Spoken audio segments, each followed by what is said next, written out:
ನಮಸ್ತೆ ಎಲ್ಲರಿಗೂ. ಪದ್ಮಾ ಜ್ಯೋತಿಷ್ಯ ಶಾಸ್ತ್ರಕ್ಕೆ ನಿಮಗೆಲ್ಲರಿಗೂ ಸ್ವಾಗತ. ಈ ಸೋಮವತಿ ಅಮಾವಾಸ್ಯೆ, ಈ ಸೋಮವಾರದ ದಿನ, ಈ ಅಮಾವಾಸ್ಯೆಗೆ ಮಹಾಶಕ್ತಿ ಇದೆ. ಇದನ್ನೇ ನಾವು ಈ ಸೋಮವತಿ ಅಮಾವಾಸ್ಯೆ ಅಂತ ಕೂಡ ಕರಿತೀವಿ. ಈ ದಿನ ಈ ಶಿವ, ಚಂದ್ರ ಮತ್ತು ಈ ಪಿತೃಗಳ ಶಕ್ತಿ ಒಟ್ಟಿಗೆ ಜಾಗೃತವಾಗಿರುತ್ತೆ.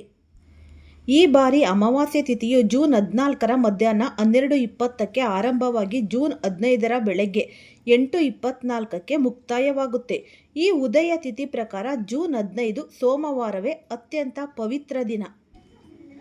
ಬೆಳಿಗ್ಗೆ 8:24ರ ಒಳಗಾಗಿ ಪವಿತ್ರ ಸ್ನಾನ ಮಾಡಿ ಶಿವಲಿಂಗಕ್ಕೆ ಹಾಲಿನ ಅಭಿಷೇಕ ಮಾಡಿ. ಮುಖ್ಯವಾಗಿ ನಿಮ್ಮ ಪಿತೃಗಳ ಹೆಸರಿನಲ್ಲಿ ಈ ಕಪ್ಪು ಎಳ್ಳು ಮತ್ತು ಎಳ್ಳೆಣ್ಣೆ ದೀಪವನ್ನು ಹಚ್ಚಿ ಆರಾಧನೆಯನ್ನು ಮಾಡಿ.